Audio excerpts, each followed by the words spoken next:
नमस्कार सभी को, मैं अनिल बेनीवाल अवर्स एजुकेशन के इस प्लेटफॉर्म पर आप सभी का स्वागत करता हूं। तो सीटी एग्जाम के लिए स्पेशली आपका प्रैक्टिस सेट 1 जो है वो हम कंप्लीट करेंगे। और जैसे कि हमने बात किया था कि प्रैक्टिस सेट की सीरीज स्टार्ट करते हैं जिसके अंदर आपके कंप्लीट 100 क्वेश्चन होंगे। जैसे एनटीए आपका पेपर लेगा जिसमें आपके सारे सब्जेक्ट मिक्स होंगे, उसी अकॉर्डिंग इस प्रैक्टिस सेट में आपके सारे सब्जेक्ट जो कवर होंगे, चाहे आपके हरियाणा जीके कंप्यूटर हो या इसके अलावा आपका हिंदी हो, इंग्लिश हो, मैथ हो, रीजनिंग हो, तो सारे सब्जेक्ट इसके अंदर कवर करेंगे। तो सबसे पहला क्वेश्चन देखिए यहाँ पे, सबसे पहले दिया गया भारत में उद्योगों को स्थापित करने का प्रयास सर्वप्रथम कब किया गया। तो भारत में उद्योग स्थापित करने के लिए जो प्रयास किए गए वो 1854, ऑप्शन नंबर बी बनेगा। इसके साथ ही आधुनिक रूप से भारत का औद्योगिकीकरण, तो ये भी ध्यान रखना अगर पूछे, आधुनिक रूप से जो भारत का औद्योगिकीकरण कब हुआ, 1850 ईस्वी के अंदर आधुनिक रूप से भारत का औद्योगिकीकरण हुआ था। और इस समय में 1854 में कौन था आपको पता है, डलहौजी था, है ना, डलहौजी था जिसने क्या किया था आपका 1853 के अंदर पहली बार रेल चलाई थी। इसके साथ ही डाक जो है वो सेवा किसके द्वारा शुरू की गई थी, डलहौजी के द्वारा। रेल जो है वो भी शुरू की गई डलहौजी के द्वारा। नेक्स्ट, 2011 की जनगणना के अनुसार राज्य का दर्ज वन क्षेत्र आपका इतना है और राज्य के भौगोलिक क्षेत्र का कितने प्रतिशत है। ये तो 2011 का दे दिया, लेकिन इसको ध्यान में नहीं रखना। अभी जो एग्जाम के अंदर आपका पूछा जाएगा वन क्षेत्र का, तो वो आप ध्यान रख सकते हैं। सबसे पहली बात, इंडियन फॉरेस्ट रिपोर्ट आपकी पहली 2019 की जो आई थी उसके अकॉर्डिंग हरियाणा के अंदर जो आपके वन कितने थे, तो वो थे 1602.44 वर्ग किलोमीटर के ऊपर हरियाणा में वन थे। उसके बाद आपको पता है हर 2 साल के बाद आपकी रिपोर्ट आती है। 2021 की जो नई रिपोर्ट आई उसके अकॉर्डिंग हरियाणा के अंदर जो वन है वो 1603.48 वर्ग किलोमीटर जो है वो आपके वन हो जाएंगे। इसके अकॉर्डिंग ये देखो यहाँ पर कितना इंक्रीमेंट हुआ, अगर बात की जाए वन की, तो लगभग 1 वर्ग किलोमीटर का इंक्रीज हुआ है। वन में कितना, 1 वर्ग किलोमीटर का इंक्रीज हुआ है, ठीक है। और अगर ये पूछे कि हरियाणा की कितने भौगोलिक भाग पर है, कितने प्रतिशत पर है, तो 44,212 के अकॉर्डिंग अगर हम देखें तो ये लगभग 3.63% हरियाणा के भाग के ऊपर आपके वन हो जाएंगे। ये तो बात हुई वन की। वहीं पर अगर आपसे पूछे झाड़ियों के बारे में, हरियाणा में झाड़ियां आपकी जो वो कितनी है, तो 158.93 वर्ग किलोमीटर के ऊपर आपकी झाड़ियां, जो कि लगभग कितना 0.36% के ऊपर ये झाड़ियां जो है वो हो जाएगी, ठीक है। तो ये इसके बारे में आप ध्यान रख सकते हैं, लेटेस्ट रिपोर्ट के अकॉर्डिंग जो है वो रहेगा। निम्न में से कौन सी नदी मेवात की पहाड़ियों यानी मनोहरगढ़ और जीतगढ़ के निकट से आपकी निकलती है, तो ये है आपकी दक्षिण हरियाणा की मुख्य नदी जो कि साइबी नदी हो जाएगी, ऑप्शन नंबर ए। साइबी नदी की बात की जाए तो इसके ऊपर आपका डैम है जो आपका मसानी बांध जिसको बोलते हैं, मसानी डैम है। और ये कहाँ, किस नदी पर है, साइबी नदी के ऊपर हो जाएगा। और कहाँ पर है, रेवाड़ी के अंदर जो है वो रहेगा मसानी डैम। इंदौरी की बात की जाए तो इंदौरी जो है वो आपकी मेवात की पहाड़ियों से निकलती है, वो इसी साइबी की आपकी सहायक नदी हो जाएगी।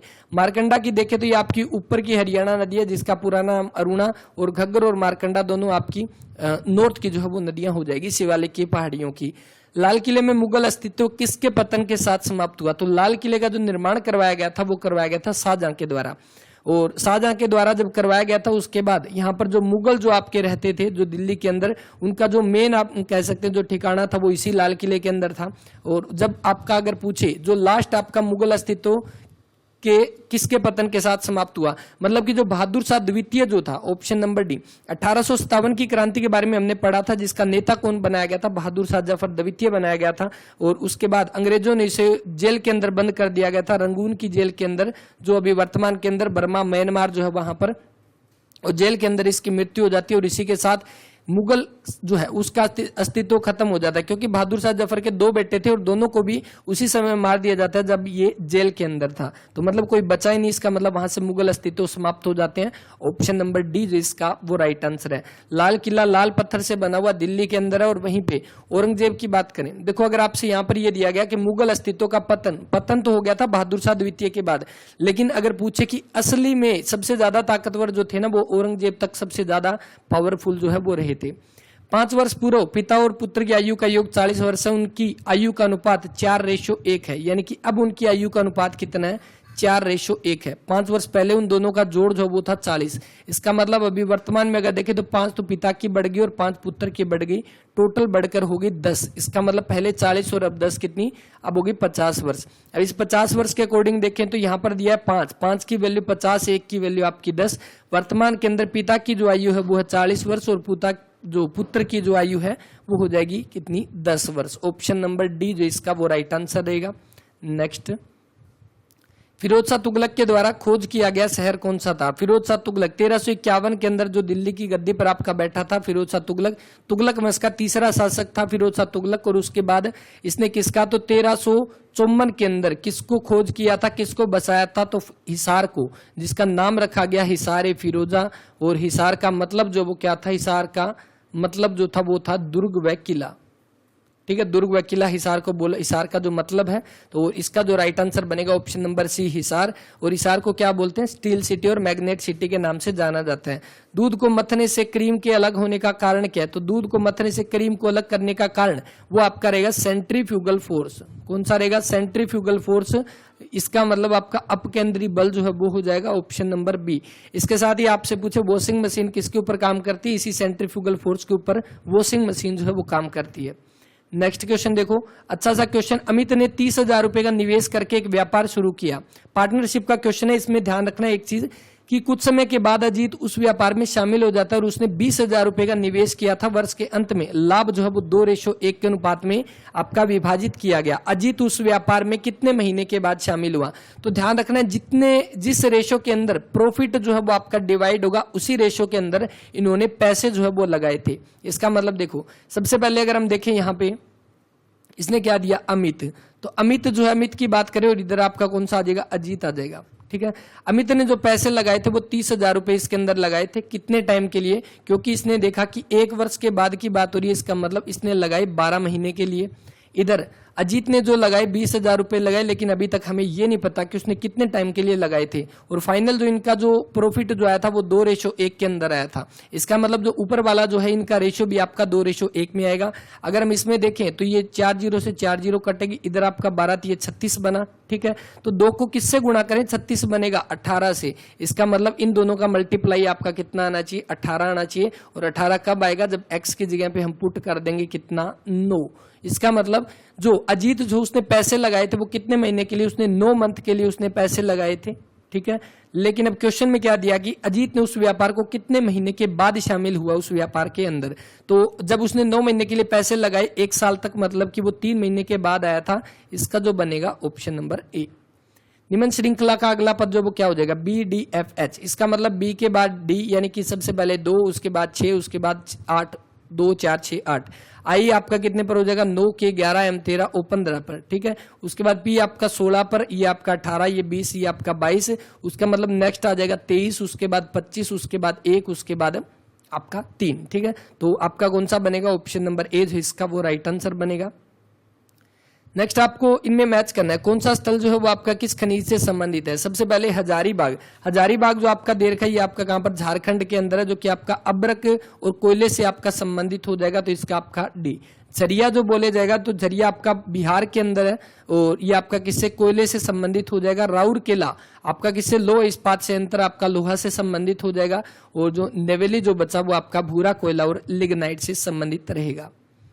स्वतंत्र नाइट्रोजन का स्थिरीकरण कर सकते हैं, तो स्वतंत्र नाइट्रोजन का स्थिरीकरण जो आपका किससे, तो नो स्टोक से वाला हो जाएगा एजोबैक्टर, एजेटोबैक्टर जीवाणु और राइजोबियम जीवाणु। ये सभी ऑप्शन नंबर डी जो इसका वो राइट आंसर।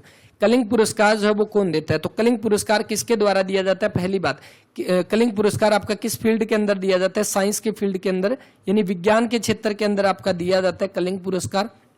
अब उसके बाद कलिंग पुरस्कार किसके द्वारा, यूनेस्को के द्वारा दिया जाता है। ऑप्शन नंबर ए जो इसका वो राइट आंसर। ध्यान रखना इंपॉर्टेंट क्वेश्चन, कलिंग पुरस्कार किसके द्वारा, आपका यूनेस्को के द्वारा। कलिंग आपका है कहां पे, कलिंग कहां पर है, तो आपको याद होगा हमने पढ़ा था किसके बारे में, कलिंग युद्ध जो किया था किसने, अशोक ने किया था। तो ये कलिंग जो वो आपका उड़ीसा में ही पड़ता है। और कलिंग युद्ध जो आपसे पूछेगा कब हुआ था, तो 261 BC के अंदर कलिंग युद्ध हुआ था। और इसी युद्ध के बाद जो अशोक जो उसका हृदय परिवर्तन हुआ था और उसने कौन सा धर्म अपनाया था, बौद्ध धर्म जो है वो अपनाया था। मतलब उड़ीसा के अंदर जो है वो आपका कलिंग हो जाएगा। इसके बाद तीसरे नंबर पर जो देखा है बिजू पटनायक, तो जो आपका कलिंग फाउंडेशन ट्रस्ट जो है, कलिंग फाउंडेशन ट्रस्ट जो है उसके संस्थापक कौन है, उसके संस्थापक है बिजू पटनायक। तो ये तीनों आप इनके बारे में ध्यान रख सकते हैं। इसके बाद कौन ऑपरेटिंग सिस्टम कार्य होने के बाद अन्य प्रोग्रामों को अस्थायी रूप से सीपीयू का प्रयोग करने की अनुमति देता है, तो कौन सा, कोऑपरेटिव मल्टीटास्किंग हो जाएगा ऑप्शन नंबर ए। यमुना नदी हरियाणा के किस जिले में प्रवेश करती है? तो यमुना नदी अगर देखा जाए तो हरियाणा के अंदर जो आपकी सदा नीरा नदी है, 12 बहने वाली, और ये आपके हरियाणा में कहां से? यमुनानगर से प्रवेश करती है। एक बार एग्जाम के अंदर क्वेश्चन जब आया था उसके अंदर दिया गया था कि यमुना नदी कहां से प्रवेश करती है, कलेसर से या आपका हथनी कुंड से, ठीक है, या आपका ताजेवाला से, तो आपकी कहां से प्रवेश करती है? तो ध्यान रखना, यमुना नदी हरियाणा के अंदर कलेसर से आपकी प्रवेश करती है। तो इसका जो राइट आंसर बनेगा ऑप्शन नंबर ए जो है वो रहेगा। नेक्स्ट आपके सामने की यदि P = 6 है, J = 4 है, L = 8 और M = 24, तो हमें बताना ये किसके बराबर है। तो यहाँ पर डायरेक्ट आपकी वैल्यू पुट करनी है, करके बताना 15वें क्वेश्चन का जो है वो राइट आंसर आपका क्या रहेगा। हरियाणा राज्य की सर्वाधिक महत्वपूर्ण नदी, तो हमने अभी बात की जो हरियाणा की सदा नीरा नदी यमुना नदी जो हरियाणा और उत्तर प्रदेश के बीच में लगभग 320 किलोमीटर की सीमा बनाती है। हरियाणा की किस में के अंदर? पूर्वी साइड के अंदर। हरियाणा की जो पूर्वी जो आपकी बाउंड्री है जो किसके बीच में? हरियाणा और उत्तर प्रदेश के बीच में, यमुना नदी के तहत हो जाएगी 320 किलोमीटर। और कहां से निकलती है? चंपासर ग्लेशियर से, चंपासर ग्लेशियर से निकलती है यमुना नदी। यमुना नदी के ऊपर बांध पूछा जाए तो इसके ऊपर हथनी कुंड बैराज आपका इसी के ऊपर है। ताजेवाला बैराज जो है वो भी इसी के ऊपर हो जाएगा जो कि पुराना हो चुका। और इसके साथ ही आपका रेणुका बांध, किसाऊ बांध किस नदी के ऊपर है? यमुना नदी के ऊपर हो जाएगा। और मारकंडा का जैसे हम बात कर दूंगा, पुराना नाम इसका अरुणा जो दिया गया था, ठीक है, तो ये इसके बारे में ध्यान रखना। 1756-57 के दौरान हरियाणा किसके नियंत्रण के अधीन था? तो 1756-57 के दौरान, इस समय पे अगर आपको ये याद नहीं होगा कि किसके अधीन था, तो लेकिन आपको एक चीज तो याद होगी ना, इस समय पर 14 जनवरी 1761 कौन सी होती है? पानीपत की थर्ड लड़ाई जो है, थर्ड बैटल जो वो होती है पानीपत की। और किसके बीच में हुई थी? आपको पता है मराठों के बीच में, और किसके बीच में? अहमद शाह अब्दाली के बीच में, ठीक है, मतलब मराठी और अहमद शाह अब्दाली के बीच में। तो उस समय किसके अधीन था हरियाणा? आपका मराठों के अधीन था। ऑप्शन नंबर सी जो इसका वो राइट आंसर। और 14 जनवरी 1761 को तीसरी लड़ाई होती है जिसमें मराठे जो इसके अंदर आपके हार जाते हैं, और इसीलिए 14 जनवरी को मराठों का शौर्य दिवस आपका मनाया जाता है। मेमोरी इनपुट और आउटपुट डिवाइसेस को कौन नियंत्रित करता है? तो मेमोरी इनपुट और आउटपुट डिवाइस को सीपीयू, सेंट्रल प्रोसेसिंग यूनिट जो है ये आपका कंट्रोल करता है। निम्न में से कौन सा एक विषाणु जनित रोग नहीं है? विषाणु जनित के मतलब आपका वायरस से संबंधित नहीं है, तो कौन सा हो जाएगा? Dengue, AIDS, syphilis. तो मियादी बुखार जो है, मियादी बुखार यानी कि जिसको पहले भी हमने बात किया था, क्या बोलते हैं इसको? टाइफाइड बोला जाता है, ठीक है, टाइफाइड। और टाइफाइड के लिए आपका बैक्टीरिया, ये किससे होता है? पहली बार टाइफाइड आपका बैक्टीरिया से होता है जिसको क्या बोलते हैं? जीवाणु नाम दिया जाता है। तो जीवाणु से होता है बैक्टीरिया, और वो बैक्टीरिया जो किसके लिए रिस्पॉन्सिबल है वो कौन सा हो जाएगा टाइफाइड के लिए? टाइफाइड वो साल्मोनेला टाइफी, ठीक है, साल्मोनेला टाइफी जो वो इसके लिए आपका रिस्पॉन्सिबल हो जाएगा। टाइफाइड किससे होता है? दूषित भोजन की वजह से होता है। हरियाणा में जुलाई से सितंबर के महीने के मध्य किन पवनों के द्वारा वर्षा होती है? तो हरियाणा में जुलाई से सितंबर के मध्य जो बारिश होती है वो दक्षिणी पश्चिमी मानसून की वजह से। ऑप्शन नंबर सी जो इसका वो राइट आंसर। और वहीं पे पश्चिमी विक्षोभ के द्वारा होने वाली बारिश को क्या बोला जाता है? मावठ जो है वो बोला जाता है हरियाणा के अंदर। चीनी यात्री ह्वेनसांग किस सम्राट के समय में हरियाणा के क्षेत्र में आया था? तो चीनी यात्री ह्वेनसांग जो है वो हरियाणा के अंदर आया था, किसके? हर्षवर्धन के टाइम में हरियाणा के अंदर आया था। और इसकी जो एक प्रसिद्ध रचना, इसकी जो पुस्तक जो है, पुस्तक कौन सी है? सीयू की नाम की पुस्तक जो वो किसकी है? वो ह्वेनसांग की है। और इसका मतलब आपका जो होता है अगर हिंदी में देखें तो पश्चिमी देशों का वृत्तांत, पश्चिमी देशों का वृत्तांत जो इसका आपका बोला जाता है हिंदी में, वैसे इंग्लिश में इसने नाम दिया सीयू की, ठीक है। तो हर्षवर्धन के दरबार में जो है वो आया था 629 ईस्वी के अंदर आया था ये। उसके बाद नेक्स्ट फरवरी 2021 में दुनिया के सबसे बड़े क्रिकेट ग्राउंड मोटेरा स्टेडियम का नाम निम्न में से किसके नाम पर रखा गया? तो सबसे बड़ा जो आपका क्रिकेट स्टेडियम जो है, जो कि आपका कहां पर पड़ता है? पहली बात ये अहमदाबाद के अंदर जो है वो हो जाएगा, और अहमदाबाद के अंदर ही कहां पर हो जाएगा? अहमदाबाद के अंदर। और इसको जो है कब? अहमदाबाद गुजरात के अंदर, जिसकी स्थापना आपकी 1983 में बनी थी। 1983 में इसको बनाया गया था जब पहली बार भारत ने वर्ल्ड कप जीता था, उसी साल की बात है। तो इसका जो है नाम किसके नाम पर? प्रधानमंत्री नरेंद्र मोदी के नाम पर इसका जो है वो नाम रखा गया। और मोटेरा स्टेडियम ये आपका दुनिया का सबसे बड़ा क्रिकेट स्टेडियम है, और अहमदाबाद के अंदर ये आपका स्थित हो जाएगा। रामनाथ कोविंद ने जो 24 फरवरी 2021 को जो है इसको दोबारा से तैयार करके इसका उद्घाटन किया था, और नरेंद्र मोदी के नाम पर इसको रखा गया था। लगभग 1,10,000 लोगों के बैठने की इसके अंदर जो है वो कैपेसिटी हो जाएगी। राष्ट्रपति रामनाथ कोविंद, ये राष्ट्रपति आपको पता है अभी कौन हो जाएगी? द्रौपदी मुर्मू है जो है वो बन चुकी है। द्रौपदी मुर्मू कौन से नंबर के, कमेंट करना। अमित शाह जो आपके क्या गृह मंत्री हो जाएंगे, राजनाथ सिंह आपके रक्षा मंत्री है। प्रेजेंटेशन स्लाइड शो तैयार करने के लिए कौन सी एप्लीकेशन का इस्तेमाल किया जाता है? तो जो प्रेजेंटेशन आपकी जो दी जाती है और स्लाइड शो जो यूज की जाती है उसके लिए आपका किसका यूज किया जाता है? तो पावर पॉइंट का जो उसके अंदर यूज किया जाता है। आप सभी को पता है पावर पॉइंट के अंदर ही आपका किसका यूज करते हैं? प्रेजेंटेशन हम बनाते हैं, पीपीटी जिसको बोला जाता है। शराब पीकर जो वाहन जो है चालक के श्वसन परीक्षण में यातायात पुलिस क्या करती है? जब कोई भी आपके ड्रिंक एंड ड्राइव करता है उस समय जो चालक जो होता है, पुलिस क्या है एक उनके सांस के द्वारा पता करता है, तो उसके अंदर आपका एक लगा होता है, उसको बोलते हैं पोटेशियम डाइक्रोमेट सल्फ्यूरिक एसिड, जो वो एक पेपर पर लगा होता है। जैसे ही वो उसके ऊपर अपनी सांस छोड़ते हैं उसकी वजह से उसका कलर चेंज होता है और उसी वजह से पता लगता है कि इन्होंने ड्रिंक की है, कितने % की है, जो वो पता लगाते हैं। उसके बाद चालान कटने का जो प्रोसेस जो है वो रहता है। ऑप्शन नंबर ए।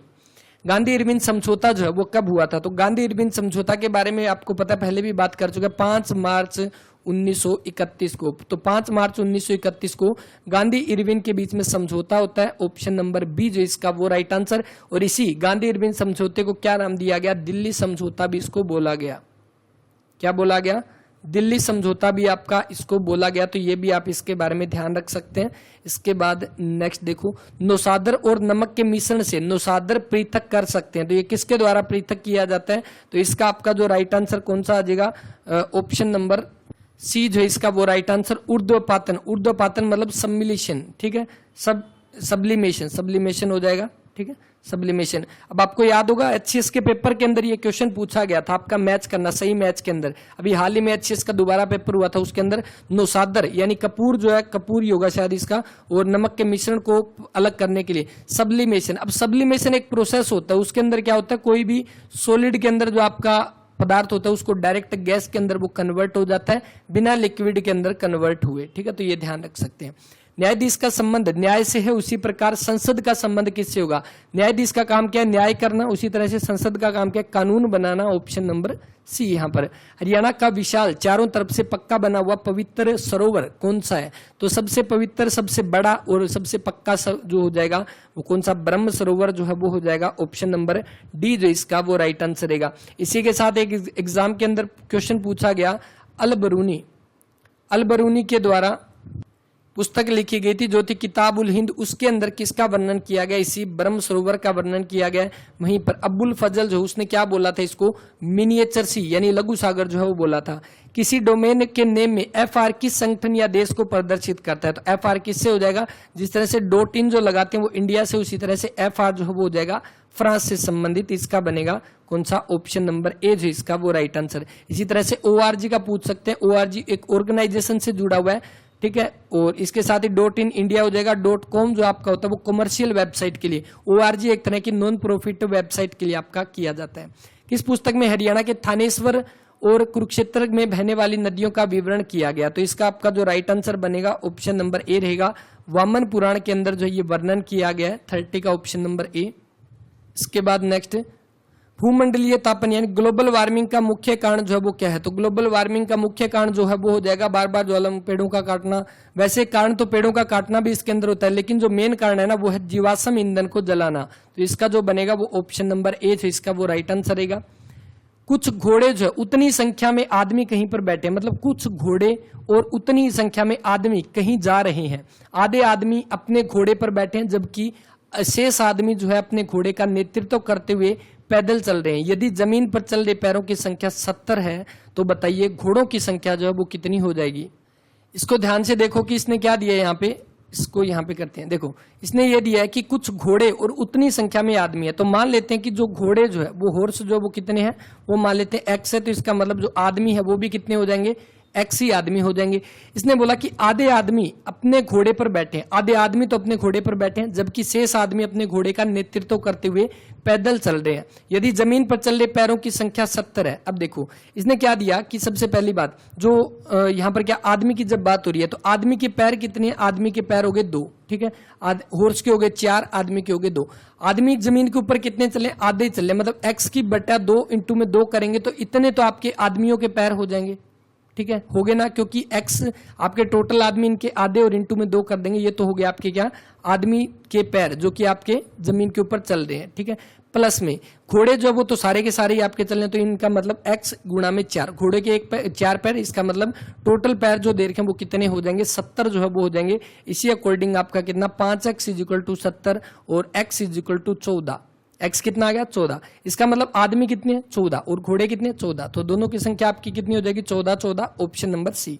घग्गर नदी का उद्गम स्थल जो है वो कौन सा हो जाएगा, तो घग्गर नदी जो उसका उद्गम स्थल आप सभी को पता है, जो राइट आंसर जो बनेगा ऑप्शन नंबर ए रहेगा, शिवालिक की पहाड़ियां या डागसाई की पहाड़ियां, जो शिमला के पास जो आपकी डागसाई की पहाड़ियां, वहां से आपकी घग्गर नदी जो उसका उद्गम स्थल होता है, या हम बोल सकते हैं डागसाई सिरमौर हिमाचल प्रदेश से जो है वो निकलती है।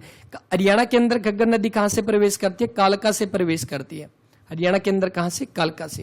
इसके बाद नेक्स्ट जो दिया गया यहाँ पे क्वेश्चन देखो, हाँ, स्पष्ट प्रतिध्वनि सुनने के लिए मूल ध्वनि और पराध्वनि के बीच में कितने समय अंतराल कम से कम होना चाहिए। मतलब अगर कोई पर्सन बोल रहा है तो उसकी जो आवाज जो है वो स्पष्ट सुनने के लिए, एक तो वो बोल रहा है उसकी आवाज को, और एक पराध्वनि, पराध्वनि का मतलब जो उसकी आवाज किसी से टकराकर वापस आ रही है, तो अगर उसको अच्छे से सुनना है, जो गूंज हम बोल सकते हैं, जो गूंज नहीं सुननी, प्रॉपर अगर सुनना है, तो उसके लिए कितना समय होना चाहिए, तो वो होना चाहिए 0.1 सेकेंड, ठीक है। इसका मतलब 1/10 सेकंड की जो आपकी स्पष्ट प्रतिध्वनि, मतलब आपकी वापस की आवाज सुनने के लिए जो मूल ध्वनि जो आपने बोला और जो वापस जो ध्वनि आ रही है उसके बीच में जो अंतराल होना चाहिए वो 0.1 सेकंड का या 1/10 सेकंड का होना चाहिए, तभी वो आपको अच्छे से सुनाई देगी।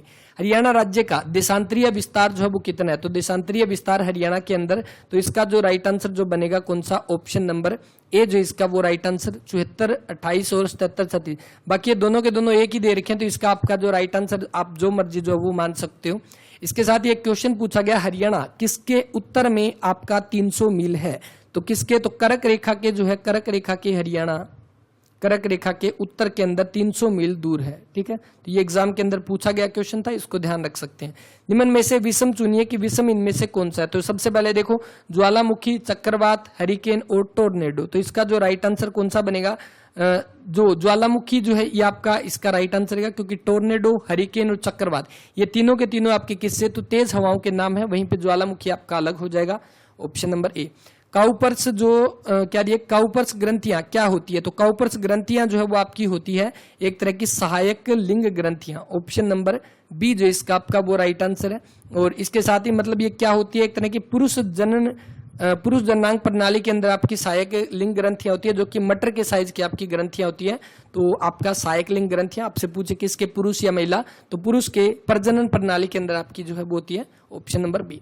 150 मीटर की लंबी रेलगाड़ी एक 90 किलोमीटर प्रति घंटा की गति से चलते 20 मीटर लंबे पुल को पार करती है, तो कितने सेकंड के अंदर पार करेगी, यहाँ पर ये पूछा गया। तो इसके अकॉर्डिंग देखो, सबसे पहली बात यहाँ पर क्या दिया गया आंसर, सेकंड के अंदर, इसका मतलब हमें इसको सेकंड के अंदर जो है वो बनाना पड़ेगा। तो इसको आप क्या बनाओगे, 90 गुणा 5/18 करोगे, ठीक है। तो ये कितना बन जाएगा, 18 5 90 यानी 25 मीटर पर सेकंड, ये तो होगी स्पीड। 200 मीटर लंबे पुल को जो पार करती है 150 खुद की है, इसका मतलब 150 प्लस में ये 200 कितना हो गया, टोटल 350 मीटर की दूरी तय करती है, कितने में 25 के हिसाब से। तो इसका मतलब आपका कितना बनेगा, 25 एकम 25 और 25 चौके 100, कितना टाइम लगाएगा, 14 सेकंड लगाएगा। और ऑप्शन नंबर बी जो इसका वो राइट आंसर रहेगा। सरस्वती वन्यजीव अभ्यारण्य किस जिले के अंदर है, सरस्वती वन्यजीव अभ्यारण्य जिसका पुराना नाम जो हुआ करता था वो सोनसर जंगल था, सोनसर जंगल इसका पुराना नाम था, जो हरियाणा के कैथल और कुरुक्षेत्र की बाउंड्री पर पड़ता है, कहां पर, कैथल और कुरुक्षेत्र की। तो इसका जो राइट आंसर बन जाएगा ऑप्शन नंबर बी जो इसका वो राइट आंसर जो है वो बन जाएगा। ये आपका किसके लिए, चीतल, हिरण और नीलगाय, इन सभी के लिए आपका फेमस है। तो ये सरस्वती वन्यजीव अभ्यारण्य सिरसा के अंदर आपका कौन सा है, अबूब शहर जो वो सिरसा के अंदर हो जाएगा, ठीक है। तो ये भी ध्यान रख लेना, सबसे बड़ा, हालांकि इसको हटा दिया गया लेकिन अभी भी एग्जाम के अंदर आपका पूछा जा सकता है। निम्न में से कौन सा प्रदेश हरियाणा के पश्चिम के अंदर अवस्थित है, तो पश्चिम के अंदर अगर आप देखोगे तो हरियाणा के पश्चिम के अंदर ईस्ट वेस्ट नॉर्थ साउथ, मतलब आपका कौन सा, राजस्थान जो है वो हो जाएगा, कौन सा, ऑप्शन नंबर बी यहाँ पर, ठीक है। ऑप्शन नंबर बी जो इसका वो राइट आंसर। राजस्थान के साथ हरियाणा की सबसे ज्यादा सीमा लगती है, जो कि कितनी, 1262 किलोमीटर लंबी सीमा, जिसमें हरियाणा के भी 7 जिले आपके किसके साथ, राजस्थान के 7 जिले के साथ आपके टच होते हैं, ठीक है। आगे नेक्स्ट, एस्ट्रोजन की रासायनिक परिवर्ती जो है वो क्या हो जाएगी, तो एस्ट्रोजन जो है वो आपके क्या होते हैं, एस्ट्रोजन की रासायनिक परिवर्ती। सबसे पहली बात, एस्ट्रोजन जो है वो आपकी क्या, एक तरह के फीमेल हार्मोन है, फीमेल हार्मोन आ जाएंगे एस्ट्रोजन। तो ये आपके क्या होते हैं, इसका जो राइट आंसर बनेगा ऑप्शन नंबर डी जो इसका वो राइट आंसर रहेगा। एक तरह से स्टेरॉइड हार्मोन हो जाएंगे। स्टेरॉइड हार्मोन के अगर एग्जांपल जैसे टेस्टोस्टेरोन, एस्ट्रोजन, प्रोजेस्टेरोन, ये जितने भी आपके है ना, ये सारे आपके किसके एक तरह के स्टेरॉइड हार्मोन के अंतर्गत जो है वो आते हैं। Next, Bhiwani boxing club BBC जो इसकी स्थापना जो है आपकी किसके द्वारा की गई? तो भिवानी बॉक्सिंग क्लब जो इसकी स्थापना मास्टर जगदीश सिंह के द्वारा जो इसकी स्थापना की जाती है, ऑप्शन नंबर ए जो इसका आपका वो राइट आंसर रहेगा। इसके साथ ही स्थापना कब होती है? 2003 के अंदर इसकी जो वो स्थापना की जाती है। और इसीलिए भिवानी को क्या बोलते हैं, कहाँ पे? भिवानी के अंदर। इसीलिए भिवानी को बॉक्सिंग का पावर हाउस जो वो बोला जाता है। ठीक है। और बॉक्सिंग के अंदर जो सबसे पहला जो कांस्य पदक जो जीता गया था ओलंपिक के अंदर, यानी कि अगर बोले कि ओलंपिक के अंदर सबसे पहला जो पदक जीता था वो कांस्य पदक जीता गया था, वो भी इसी भिवानी बॉक्सिंग क्लब से गए विजेंद्र बेनीवाल जिन्होंने 2008 के बीजिंग ओलंपिक के अंदर क्या जीता था? सबसे पहला बॉक्सिंग के अंदर कांस्य पदक जीता था ओलंपिक के अंदर। और ऐसा करने वाले पहले भारतीय बने थे कौन? विजेंद्र सिंह, जो यहाँ पर देर का है। 2008 के बीजिंग ओलंपिक के अंदर इन्होंने कौन सा कांस्य पदक जो है वो जीता था। जल को जीवाणु रहित बनाने के लिए किसका उपयोगी पदार्थ जो है वो कौन सा हो जाएगा? तो वो कौन सा हो जाएगा? जो आपका ब्लीचिंग पाउडर या विरंजक चूर्ण जो है वो आपका हो जाएगा ऑप्शन नंबर डी जो इसका वो राइट आंसर है। इसके बाद नेक्स्ट देखो, वैज्ञानिकों ने एक समूह ने किस राज्य में अल्पाइन पौधे की एक नई प्रजाति को खोजा है? तो इसका जो आपका राइट आंसर कौन सा हो जाएगा? ऑप्शन नंबर सी अरुणाचल प्रदेश जो इसका आपका जो है वो राइट आंसर रहेगा। इसके बाद नेक्स्ट देखो, हरियाणा राज्य का क्षेत्रफल। तो हरियाणा राज्य का क्षेत्रफल बिल्कुल आप सभी को पता है 44,212 वर्ग किलोमीटर जो इसका राइट आंसर रहेगा। पूरे भारत की बात करें तो लगभग 1.34% का भाग जो है वो हरियाणा के पास है। हरियाणा की जो स्थापना अगर पूछा जाए तो किसके द्वारा? जेसी शाह। किसके द्वारा? जेसी शाह समिति की सिफारिश पर जो प्रस्ताव रखा गया था वो किसके द्वारा? गृह मंत्री गुलजारी लाल नंदा के द्वारा लोकसभा में बिल पास किया गया था। और उसके बाद 18वां संविधान संशोधन जो हुआ था उसके तहत हरियाणा जब वो 17वां राज्य बनकर सामने आया था 1 नवंबर 1966 को। ठीक है, तो ये ध्यान रखना। यदि किसी महीने के तीसरे शनिवार को 17 तारीख है, किसी महीने की तीसरे शनिवार को 17 तारीख है, तो उस महीने के चौथे बुधवार की तारीख क्या होगी? देखो, अगर इसने दे दिया कि जो 17 तारीख, ठीक है, 17 तारीख को क्या शनिवार है, ठीक है, इसका मतलब इससे 7 दिन पहले 10 तारीख को भी शनिवार था, इससे पहले 3 तारीख को भी शनिवार था। ठीक है, 3 को शनिवार, 2 को आपका कौन सा था? तो 2 को फ्राइडे और 1 को आपका थर्सडे था। इसका मतलब जो बुधवार जो शुरू होता है वो आपका कब से होगा? वो आपका 3 के बाद आपका कब? 3 को आपका शनिवार, तो मतलब 4, 5, 6, 7। तो इसका मतलब 4 को संडे, मंडे, ट्यूसडे, वेडनेसडे, तो 7 तारीख को जो है वो क्या हो जाएगा? 7 तारीख को पहला बुधवार जो है वो आएगा। ठीक है, तो इसी अकॉर्डिंग अगर आप देखोगे 7 तारीख को पहला बुधवार है, तो चौथा जो है वो कब हो जाएगा? तो इसका जो बन जाएगा ऑप्शन नंबर बी 28 जो है इसका राइट आंसर। 7 चौके 28। हरियाणा का मैदानी भाग समुद्र तल से कितनी ऊंचाई के ऊपर है? तो हरियाणा का जो मैदानी भाग है वो कितना? 700 से 900 फीट की ऊंचाई पर हो जाएगा, ऑप्शन नंबर ए यहाँ पर। हरियाणा के दक्षिण पूर्व में कौन सा प्रदेश आपका अवस्थित है? तो हरियाणा के दक्षिण पूर्व की बात की जाए तो इस डायरेक्शन के अंदर अगर आपका देखेंगे तो जो उत्तर प्रदेश जो वो आपका इसके अंदर आना चाहिए। ठीक है, Uttar Pradesh option number D रहेगा, क्योंकि उत्तर प्रदेश अगर आप देखोगे तो इधर आपका सारी ये ईस्ट की बाउंड्री बनाते हुए और इधर थोड़ा नीचे पलवल की साइड भी आपका ये जाता है, तो इसके अकॉर्डिंग उत्तर प्रदेश जो वो बन जाएगा। ठीक है, आगे नेक्स्ट, हिमाचल प्रदेश आपका उत्तर की साइड हो जाएगा, राजस्थान आपका पश्चिम की साइड जो है वो हो जाएगा, पश्चिम दक्षिण की साइड। हरियाणा का निम्न में से कौन सा खनिज संसाधनों में सर्वाधिक समृद्ध है? तो खनिज की नगरी जो बोला जाता है किसको? महेंद्रगढ़ को जो है वो बोला जाता है, ऑप्शन नंबर बी जो इसका आपका वो राइट आंसर रहेगा। कौन सा? ऑप्शन नंबर बी बनेगा, जहां से आपके मार्बल यानी संगमरमर, मैग्नीज ये सारे वहां से निकाले जाते हैं। किसी चुनाव के अंदर प्रत्याशी को 40% मत प्राप्त हुए, वह दूसरे प्रत्याशी से 298 मतों से हार गया, मतदान में कुल कितने वोट पड़े? एक प्रत्याशी को 40% मत जो प्राप्त हुए वह दूसरे से, यानी कि एक को 40 मिले तो दूसरे को कितने मिले? 60% मिले। इसका मतलब ये कितने से जीता है? तो अगर आप देखोगे 20% से वो जीता है, तो 20% की वैल्यू जो वो कितनी? 298, तो 100 की वैल्यू कितनी हो जाएगी? तो इसको 5 से गुणा कर दो, कितना हो जाएगा? 3, 5, 15, यानी 1500 से थोड़ा कम 1490 बनेगा, ऑप्शन नंबर बी। हरियाणा की किस पुलिस अकादमी को गैर राजपत्रित अधिकारियों को प्रशिक्षित करने में सर्वश्रेष्ठ अकादमी जो है वो चुना गया? तो इसका कौन सा? मधुबन अकादमी हो जाएगा, option number A. Haryana police अकादमी HPA मधुबन अकादमी, और जो 1 जनवरी 1976 के अंदर जब ये क्या था, एक ट्रेनिंग कॉलेज हुआ करता था, उसके बाद 2002 के अंदर इसको क्या बना दिया गया? हरियाणा पुलिस 2 के अंदर हरियाणा पुलिस अकादमी का इसको दर्जा जो है वो दिया। पहले 1976 के अंदर क्या था, एक ट्रेनिंग कॉलेज जो है वो हुआ करता था। नेक्स्ट, भारतीय संसद के कामकाज के अंदर शून्यकाल का अर्थ जो है वो क्या होता है? तो शून्यकाल का मतलब आपका, जब आपका प्रश्नकाल जो है, प्रश्नकाल यानी कि जो 11 से 12 बजे के बीच लगभग आपका प्रश्नकाल होता है, उसके बाद शून्य। शून्य का मतलब जो 12 जब बजते हैं पूरे 12, उसको आपका शून्यकाल बोला जाता है। और उसके बाद अगली कार्य सूची होती है, यानी कि प्रश्नकाल से अगली सूची के बीच का जो समय होता है उसको आपका बोला जाता है शून्यकाल। जैव विविधता शब्द का सर्वप्रथम प्रयोग जो वो किसके द्वारा किया गया? तो जैव विविधता का जो सर्वप्रथम प्रयोग जो है वो किसके द्वारा किया गया? जी रोजेन के द्वारा जो वो किया गया। ऑप्शन नंबर ए जो इसका वो राइट आंसर 1985 के अंदर इन्होंने जो है यूज किया था। नेक्स्ट देखो, ए बी की अपेक्षा 3 गुना तेज रफ्तार से कोई कार्य समाप्त कर सकता है यदि वह बी की अपेक्षा किसी कार्य को 60 दिन कम में समाप्त कर दे, तो बताइए दोनों जो है एक साथ मिलकर वो कार्य कितने दिनों के अंदर जो है वो कर देंगे? तो इसके अकॉर्डिंग देखो, सबसे पहली बात ए और बी, ठीक है, ए बी की अपेक्षा में 3 गुना तेज रफ्तार से कोई काम कर सकता है, यानी ए बी की अपेक्षा 3 गुना तेज, यानी कि ए की एफिशिएंसी जो वो 3 है, ठीक है, बी की एफिशिएंसी 1 है, ठीक है। उसके बाद इसने बोला यदि वह बी की अपेक्षा किसी कार्य को 60 दिन कब में कर सकता है। यहाँ पर देखो कितना, 2 का मतलब आपका 60 हो जाएगा, ठीक है। और इसके बाद उन दोनों के बीच में कितने का डिफरेंस, देखो 2 का डिफरेंस है, इसका मतलब 2 की वैल्यू 60, ठीक है। इसी के अकॉर्डिंग अगर आप देखेंगे 2 की वैल्यू 60 है तो 1 की वैल्यू आपकी कितनी हो जाएगी? 30। 1 की वैल्यू 30, यानी कि यहाँ पर अगर हम 90 पुट कर देंगे तो उस अकॉर्डिंग अगर आप देखोगे कि ए जो है वो किसी काम को कितने दिन के अंदर आपका करेगा, तो ये आपका 90 दिन के अंदर, और ये आपका कितने दिन के अंदर? 30 दिन के अंदर, ठीक है। तो इस अकॉर्डिंग अगर आप डिफरेंस देखोगे तो कितने दिन का बना? 60 दिन का। इस अकॉर्डिंग अगर आप देखोगे इसने बोला कि वो दोनों मिलकर, तो दोनों मिलकर 3 और 1 4 एफिशिएंसी के साथ टोटल 90 काम करना है, तो कितना हो जाएगा? 45/2, यानी कि 22.5 दिन के अंदर करेगा। ऑप्शन नंबर ए यहाँ पर। माउस को किस नाम से बोला जाता है? तो माउस आपका एक तरह का क्या है? एक तरह का पॉइंटिंग डिवाइस जो है वो हो जाएगा। तो आप सभी को पता है माउस एक पॉइंटिंग डिवाइस है, ऑप्शन नंबर डी। इसी के साथ माउस जो है उसको किसके द्वारा आपका खोजा गया था? तो किसके द्वारा? माउस को डगलस स्टुअर्ट के द्वारा, इसको डगलस एंगलबार्ट के द्वारा माउस को जो है वो बनाया गया था पहली बार। एक तरह की पॉइंटिंग डिवाइस होगा, ऑप्शन नंबर ए। निम्न में से कौन सा कार्बन का एक रूप नहीं है? तो कार्बन का एक रूप इसके अंदर कौन सा नहीं होगा? इसके अकॉर्डिंग आप देखो, काजल, हेमेटाइट, ग्रेफाइट और चारकोल। इसका जो है वो आपका राइट आंसर कौन सा बनेगा? ऑप्शन नंबर डी, बी जो इसका राइट आंसर हेमेटाइट, Fe2O3। किसका? ये आपका लोहे का ऑक्साइड हो जाएगा हेमेटाइट। वहीं पे काजल, ग्रेफाइट, चारकोल ये आपके एक तरह के कार्बन के रूप जो है वो हो जाएंगे। हरियाणा में किस शहर के अंदर जो मेट्रो जो है वो सबसे पहले पहुंची थी? तो हरियाणा के अंदर जो 21 जून 2010 को हरियाणा के अंदर सबसे पहले जो आपकी मेट्रो पहुंची थी, कहाँ पे? गुरुग्राम के अंदर। ऑप्शन नंबर सी जो इसका आपका वो राइट आंसर रहेगा, ठीक है।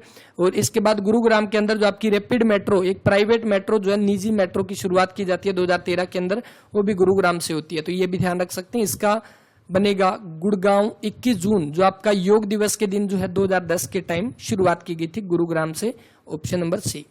नेक्स्ट देखो, आपको रिक्त पद जो इसके अंदर भरना है कि यहाँ पे क्या आएगा। तो सबसे पहले देखो ONPM, तो उसके बाद NPMO। तो इसके अकॉर्डिंग अगर आप देखोगे तो यहाँ पे क्या आना चाहिए? तो अगर हम इसको बनाएंगे MNOP, तो यहाँ पर देखो, यहाँ पर हम बनाते हैं MNOP के अकॉर्डिंग 4 यहाँ से, 4 यहाँ से, 4 यहाँ से, 4 यहाँ पे। देखो सबसे पहले MNOP के अकॉर्डिंग M आ जाएगा, उसके बाद MNO यहाँ पर आ जाएगा MNOP, तो ये आ जाएगा MNOP, ठीक है। तो इस अकॉर्डिंग ये मैच हो जाएगा। नेक्स्ट देखो, यदि माइनस का अर्थ आपका भाग है, प्लस का जो गुणा है, भाग का अर्थ घटाना, तो इसको सोल्व करना, करके बताना। दूसरा क्वेश्चन आप सभी के लिए, इसमें तो बस आपको वैल्यू पुट करके बतानी है। हरियाणा में 2021 के दौरान कितने लिंगानुपात को लक्ष्य का हासिल करने का जब रखा गया, तो इस अकॉर्डिंग कौन सा राइट आंसर बनेगा? Option number B 935। और वैसे आपसे पूछा जा सकता है कि हरियाणा का जो 2011 के अकॉर्डिंग जो लिंगानुपात कितना था? 8:7:9। और किस रैंक में था? यानी कि सबसे लास्ट के अंदर हरियाणा जो आया था, जहां पर खेलों में टॉप में था, वहीं पे लिंगानुपात के मामले में सबसे लास्ट में हरियाणा आया था। इसीलिए हरियाणा से आपका 22 जनवरी 2015 को क्या चलाया गया? बेटी बचाओ बेटी पढ़ाओ अभियान चलाया गया था। वह भाग जो कंप्यूटर की वास्तविक गणनाओं, जोड़, घटा, गुणा, भाग और तुलना का कार्य करता है, वो आपका क्या हो जाएगा? ALU जो है वो हो जाएगा अर्थमेटिक लॉजिक यूनिट जो है, यानी कि इसका जो राइट आंसर बनेगा ऑप्शन नंबर बी जो है वो बन जाएगा। नेक्स्ट दिया गया लुप्त संख्या आपको बतानी है क्या आएगा। तो इसके अकॉर्डिंग देखो, सबसे पहले 1 और यहाँ पर 5 ऐड कर दिया, यहाँ पर 5, तो यहाँ पर भी 5 आ जाएगा, ठीक है। तो मतलब 11 और 5 कितने हो जाएंगे? 16। उसके बाद 6 और 5 11, 11 और 5 16, 16 और 5 21, तो 21 हो जाएगा। ठीक है, ऑप्शन नंबर बी। एक माइक्रोन जो आपका कितने के बराबर होता है, तो एक माइक्रोन जो है वो आपका होता है 10 की पावर, एक माइक्रोन जो है, एक माइक्रोन जो वो किसके बराबर, 10 की पावर -6 मीटर के बराबर होता है। ठीक है, और इसी को अगर हम लिखेंगे mm के अंदर तो 10 की पावर -3 mm हो जाएगा। ठीक है, इसका मतलब आपको जब इसको आप सोल्व करोगे 1/1000 mm, तो आपका कौन सा ऑप्शन नंबर सी जो है वो बन जाएगा 63 का। नेक्स्ट, जब किसी संख्या में 6 को भाग दिया जाता है तो शेष 3 बचता है, यदि उसी संख्या के वर्ग को 6 से भाग दे तो क्या बचेगा।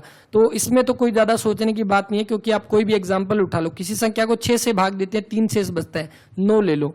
जब 9 को हम 6 से भाग करते हैं तो कितना बचता है, 3 शेष बचता है। अब 9 का स्क्वायर कर दो 81, 81 को अगर हम 6 से भाग करेंगे तो कितना, 6 कम 6 और कितना बचा, 21, 6 × 18, तो तब भी कितना बचेगा, 3 ही शेष बचेगा, ऑप्शन नंबर डी। तब जब भी इस तरह का क्वेश्चन आए, एग्जाम्पल ले लो सबसे छोटी से छोटी वैल्यू, तो उससे आपका जो है ये आसानी से हो जाएगा। इसके बाद नेक्स्ट देखो, नेक्स्ट जो क्वेश्चन यहां पर दिया गया है, अंकीय परिपथों के द्वारा किस प्रकार की सूचना पद्धतियों को मान्यता दी जाएगी। तो यहां पर क्या दिया गया है, अंकीय परिपथ, तो ये आपका बस देख लेना, इसका द्विधारी पत्ती यानी कि बाइनरी नंबर, जो कंप्यूटर आपका किसके ऊपर काम करता है, तो ये बाइनरी नंबर पर काम करता है, यानी कि 0 और 1 में काम करता है। ठीक है, उसी अकॉर्डिंग जो डाटा हम देते हैं वो 0 से 1 की फॉर्म में आपका दिया जाता है। गुणसूत्र, जो क्रोमोसोम जो है वो, इसकी खोज किसके द्वारा की गई। पहले बात, मनुष्य के अंदर कितने 23 जोड़े जो वो आपके गुणसूत्र होते हैं, 23 जोड़े, मतलब टोटल अगर पूछे तो 46 जो है वो जोड़े होते हैं। ठीक है, ये होते हैं। इसके बाद गुणसूत्र की खोज जो वो किसके द्वारा की गई, तो इसका जो आपका राइट आंसर जो है वो बनेगा वाल्डेयर, ऑप्शन नंबर बी।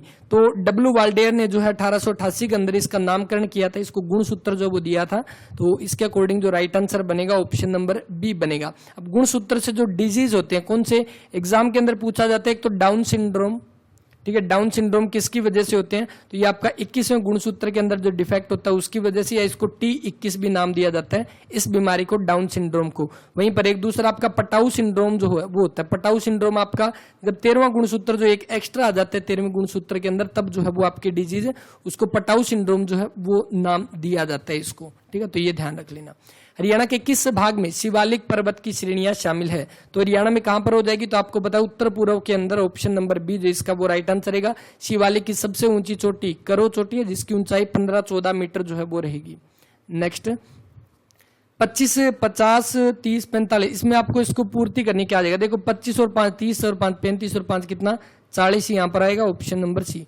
ध्वनि की चाल अधिकतम जो वो किसके अंदर होती है, तो ध्वनि की चाल जो है वो अधिकतम आपकी किसके अंदर, तो वो आपकी हो जाएगी ठोस के अंदर। ठीक है, सॉलिड के अंदर सबसे ज्यादा होती है, दूसरे नंबर पर लिक्विड, और तीसरे नंबर के अंदर कौन सा, गैस जो है वो हो जाएगा, यानी कि स्टील के अंदर जो वो मैक्सिमम यहाँ पर चाल हो जाएगी ध्वनि की, मतलब ठोस, ऑप्शन नंबर सी। सॉलिड उसके बाद लिक्विड उसके बाद गैसियस। ठीक है, तो ये ध्यान रखना।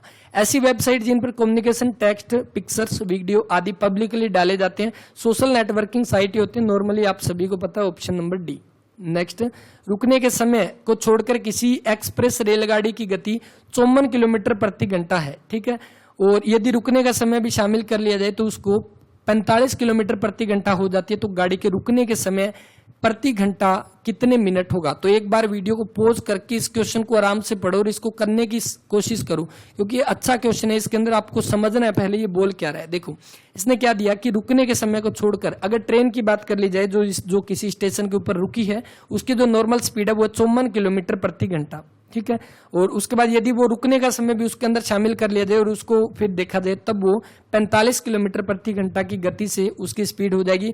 तो ये पूछा कि उसकी गाड़ी के रुकने की समय जो है कितने मिनट है, कि वो प्रति घंटा कितने मिनट रुकता है। इसके अकॉर्डिंग देखो, अब इसने बोला कि 54 किलोमीटर प्रति घंटा की गति से वो जा रहा है और 45 किलोमीटर प्रति घंटा उसकी एवरेज स्पीड आ रही है, तो मतलब प्रति घंटा का मतलब उसने 1 घंटा में कितनी दूरी कवर की, उसने 45 किलोमीटर कवर की, है ना, 1 घंटे में 45 किलोमीटर कवर की, और स्पीड उसकी थी 54 किलोमीटर, मतलब वो कुछ देर तो रुका ही होगा। इसके अकॉर्डिंग 54 किलोमीटर प्रति घंटा की गति से उसने 45 किलोमीटर की दूरी तय की है। ठीक है, यानी कि 45 किलोमीटर। इसका मतलब अगर आप देखोगे तो इसको अगर हम करेंगे कि वो 1 घंटे में आपका कितना, तो इस अकॉर्डिंग आपका देखोगे इतनी दूरी चलेगा, 45 बटा में 54 चलेगा। ठीक है, क्योंकि इस अकॉर्डिंग तो 45 चल रहा है, लेकिन इस अकॉर्डिंग वो 54 चल रहा है। तो कितना 45/54 इंटू में हमें मिनट निकालनी है, इसके लिए हम 60 लगा देंगे यहाँ पे, क्योंकि मिनट के अंदर दिया गया है। इस अकॉर्डिंग देखो अगर हम कट करेंगे 6 पे 6 नहीं में 54, और 6 पे अगर आप यहाँ पे कट करोगे 6 पे 10 पे गया और ये गया 5, यानी कितना 50 मिनट। तो वो कितना हो गया, तो वो 50 मिनट जो वो चला था, 50 मिनट के अकॉर्डिंग देखेंगे तो उसकी स्पीड हो जाएगी 54 किलोमीटर प्रति घंटा। वहीं पर वो 10 मिनट का उसके अंदर आराम कर रहा है, उसके बाद जो उसकी ओवरऑल स्पीड बनेगी वो 45 किलोमीटर प्रति घंटा जो है वो बनेगी। निम्न में से किसी स्थिति में बंदी प्रत्यक्षीकरण रिट जो है वो जारी किया जा सकता है। तो बंदी प्रत्यक्षीकरण रिट के बारे में आप सभी को पता है। पहली बात, रिट जो वो किसके अंदर दिए गए, भारतीय संविधान के अंदर जो आर्टिकल 32 जो है, आर्टिकल 32 जो है, जिसको क्या बोला गया, संविधान की आत्मा बोला गया। किसने बोला, संविधान की आत्मा, डॉक्टर भीमराव अंबेडकर ने संविधान की आत्मा बोला 32 आर्टिकल को। और ये आपका क्या, इसको बोला जाता है संवैधानिक उपचारों का अधिकार, संवैधानिक उपचारों का अधिकार। और इसी के अंतर्गत आपके 5 रिट जो है वो जारी किए जाते हैं, 5 रिट, ठीक है। और 5 रिट के अंदर आपका था बंदी प्रत्यक्षीकरण। तो बंदी प्रत्यक्षीकरण के अंदर आपका क्या दिया गया यहाँ पर, कौन सा, तो दोषपूर्ण नजरबंदी, यानी कि अगर किसी पर्सन को अगर गिरफ्तार कर लिया जाता है तो उसको 24 घंटे के अंदर अंदर क्या आप उसको मतलब ज्यादा देर बंदी नहीं बना के रख सकते, उसको कोर्ट के आगे, जज के आगे उसको पेश करना पड़ सकता है। तो एक तरह का रिट होता है जो जारी किया जाता है कोर्ट के द्वारा। तो इसका जो बनेगा ऑप्शन नंबर सी जो इसका आपका वो राइट आंसर रहेगा। नेक्स्ट, समुद्र से दूर होने के कारण हरियाणा की जलवायु जो है वो कौन सी है। तो हरियाणा की जलवायु जो है वो कौन सी हो जाएगी, तो वो हो जाएगी उपोष्ण स्टेपी जलवायु, ठीक है। या बोल सकते हो कि सब ट्रॉपिकल ड्राई कॉन्टिनेंट क्लाइमेट जो है वो हरियाणा की जलवायु है, उपोष्ण कटिबंधीय शुष्क महाद्वीपीय जलवायु, ठीक है। इसके अकॉर्डिंग जो बनेगा ऑप्शन नंबर डी जो है वो बनेगा, उपोष्ण कटिबंधीय शुष्क महाद्वीप जलवायु जो है वो रहेगी।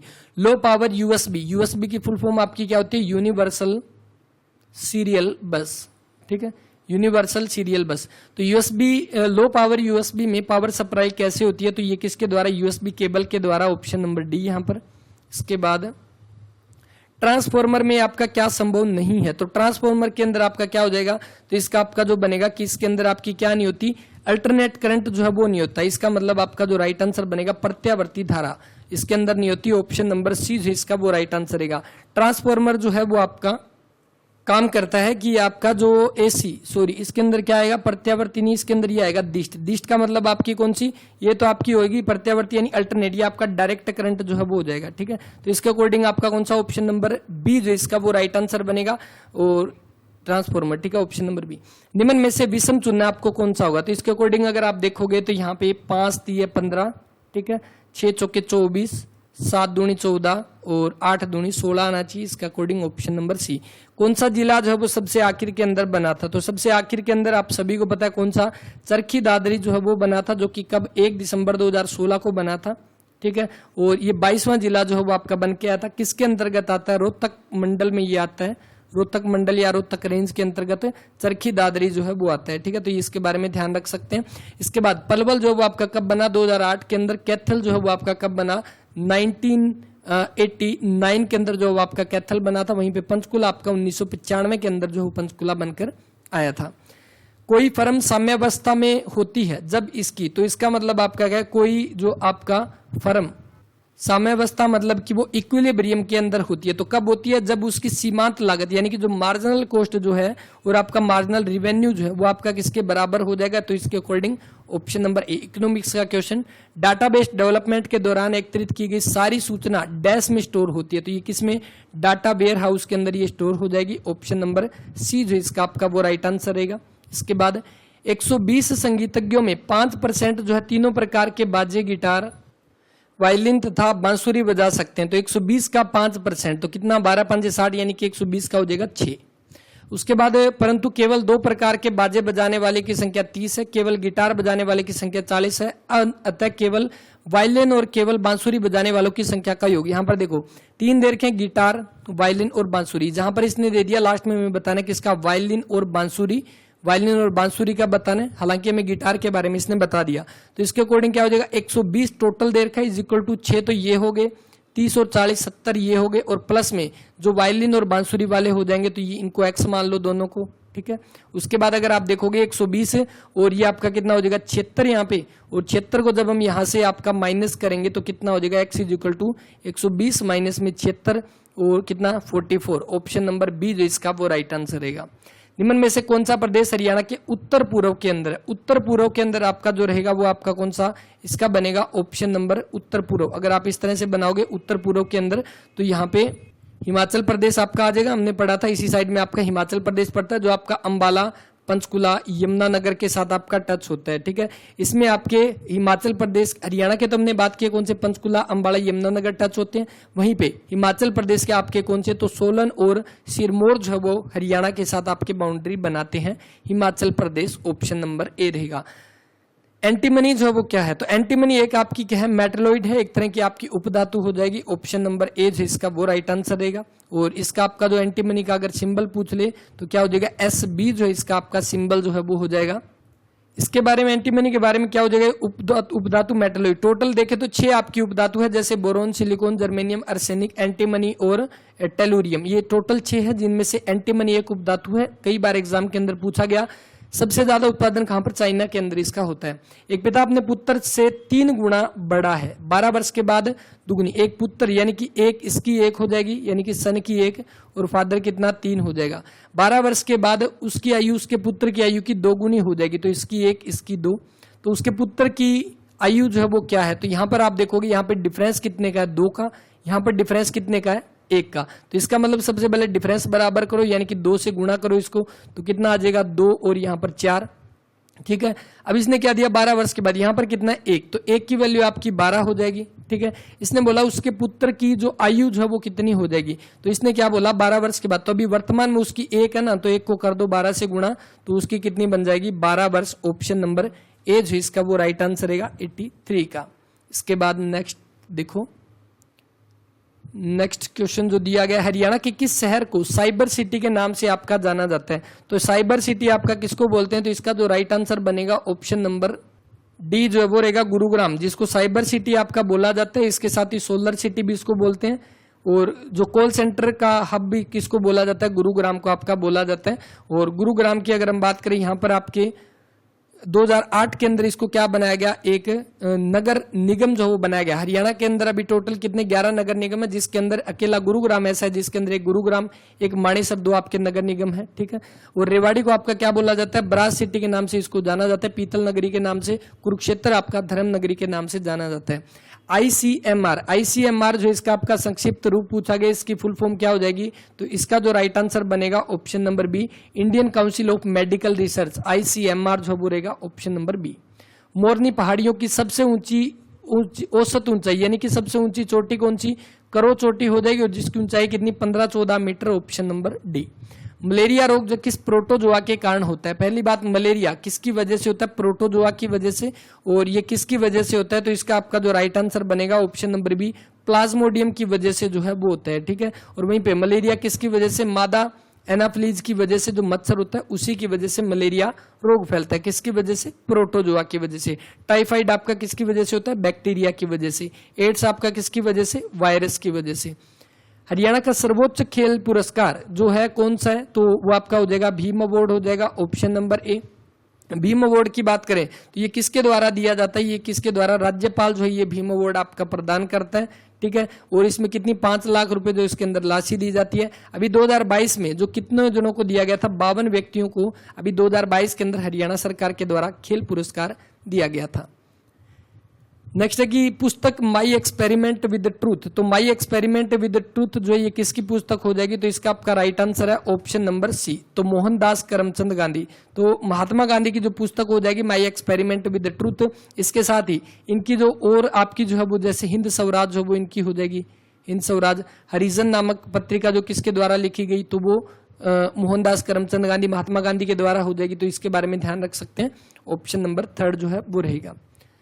नेक्स्ट, हरियाणा नगर निगम संशोधन अधिनियम के अनुसार शहरी स्थानीय निकाय के चुनाव लड़ने के लिए पुरुष को न्यूनतम शिक्षित योग्यता जो वो कितनी होनी चाहिए, तो इसके अकॉर्डिंग जो 2016 का जो अधिनियम यहाँ पर जो विधेयक पास किया गया था उसके अकॉर्डिंग जो न्यूनतम पुरुष के बारे में बात की गई, तो पुरुष की यहाँ पर 10वीं पास होगी, ऑप्शन नंबर डी यहाँ पर जो है वो रहेगा। महिला की 8वीं, ठीक है, एससी पुरुष की आपकी 8वीं और एससी महिला की कितनी 5वीं पास जो है वो हो जाएगी।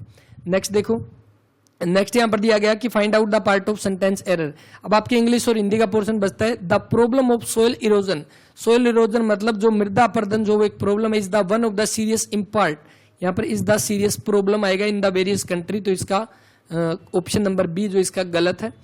Australian and the European are there among the tourist, तो यहाँ पर इसके अंदर क्या फिल करना है, इसके अंदर आर्टिकल देने हैं, ठीक है। तो यहाँ पर अगर आप देखोगे, देखो यहाँ पर क्या दिया गया कि ऑस्ट्रेलियन एंड ऑस्ट्रेलियन, जब देखोगे यहाँ पर ऑस्ट्रेलिया, यहाँ पर ए का साउंड हो रहा है, यहाँ पर यूरोपियन में ये का साउंड, इसका मतलब यहाँ पर ए का साउंड हो रहा है तो इसके साथ आपका एन लगेगा और ये के साथ आपका ए लगेगा, तो इसके अकॉर्डिंग एन और ए लगेगा यहाँ पे, और ऑप्शन जो बन जाएगा ऑप्शन नंबर सी बनेगा। नेक्स्ट देखो फेबुलस जो है, फेबुलस का मतलब आपका क्या होता है, शानदार होता है, ठीक है। और इसका आपको सिमिलर वर्ड जो वो बताना है, तो इसके अकॉर्डिंग आपका जो राइट आंसर बनेगा कौन सा, ऑप्शन नंबर बी, मार्वलस जो है वो हो जाएगा एक तरह का शानदार, स्प्लेंडिड हम जिसको बोल सकते हैं। Choose the alternate which given substance, one who offer his service of his oven free will, जो अपनी खुद की विल के अकॉर्डिंग जो अपनी सेवा देता है, तो उसको आपका क्या बोला जाता है, तो इसका आपका right answer option number C बन जाएगा, वॉलेंटियर। वर्कर आपके काम करते हैं, स्लेव आपके गुलाम हो जाएंगे, सर्वेंट आपके नौकर हो जाएंगे, तो एक वॉलेंटियर जो वो अपनी फ्री के अंदर अपनी सर्विस देता है। उसके बाद choose the one of the which best express the meaning, underline word जो दिया गया, when he asked me the way to the cafeteria I told him to follow the nose. Follow the nose का मतलब कि बिल्कुल सामने की बात की जा रही है, इसका मतलब टू गो स्ट्रेट हेड, नाक की सीध में जाने की बात की जा रही है, तो इसका मतलब ऑप्शन नंबर डी।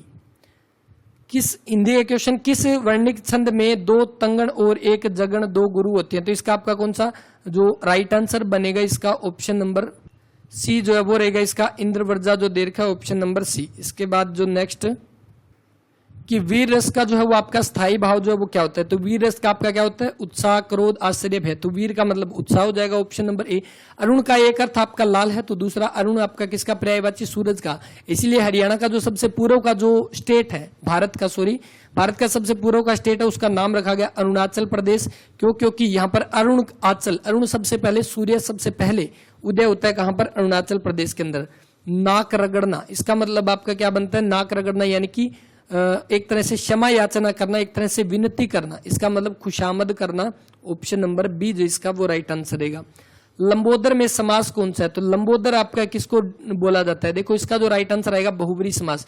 बहुब्री समास आपका कौन सा होता है, जिसके अंदर हम जिसकी बात की जा रही है। लंबोदर का अगर हम इसका अलग अलग करें तो लंबा है उधर जिसका, लंबा है उधर जिसका, ठीक है, तो ये इसका अलग हो गया, मतलब इसको अगर हम लिखेंगे तो इसके अकॉर्डिंग लंबा है उधर जिसका, उधर मतलब कि पेट जिसका बड़ा हो जाएगा, तो इसके अकॉर्डिंग अगर हम देखें तो पेट बड़े तो हर किसी के हो सकते हैं, लेकिन ये एक स्पेसिफिक किसके लिए यूज किया जाता है, गणेश जी के लिए यूज किया जाता है आपका कौन सा, लंबोदर, तो इसीलिए इसको क्या बोला जाता है, बहुब्री समास। बहुब्री समास का ही मतलब आपका ये होता है कि जो वर्ड के अंदर दिया गया ना वो किसी एक स्पेशल पर्सन के लिए यूज किया जाता है, जैसे गजानन, गजानन मतलब गज का है आनंद जिसका, गज का सिर है हाथी का जिसका सिर है, वो भी किसको, गणेश जी को। इसके अलावा आपका नीलकंठ बोला जाता है, नीलकंठ, नीला है कंठ जिसका, किसको, भगवान शिव को बोलते हैं, मतलब वो नाम जो हम बोलते ही हम ये बोल सकते हैं कि हाँ ये उनके लिए बोला गया है, ठीक है, तो वो आपका होता है बहुब्री समास। तो ये ध्यान रख सकते हैं। 100 क्वेश्चन कंप्लीट है, उम्मीद करता हूँ क्लास इन्फॉर्मेटिव लगी होगी और अच्छे से क्वेश्चन कर लेना, सारे इंपॉर्टेंट है, मॉक टेस्ट के अकॉर्डिंग हमने किया। अब देखते हैं अच्छा रिस्पॉन्स रहा तो इसी सीरीज को हम कंटिन्यू करते हैं और लगभग 1-2 दिन के अंदर आपका दोबारा दूसरा मॉक टेस्ट भी जो है वो भी आपका आ जाएगा। तो क्लास अच्छी लगे तो इसको शेयर कर देना, लाइक कर देना, जो बच्चे नए हैं वो चैनल को सब्सक्राइब करके बेल आइकन को प्रेस कर लेना। मिलते हैं नेक्स्ट वीडियो में, धन्यवाद।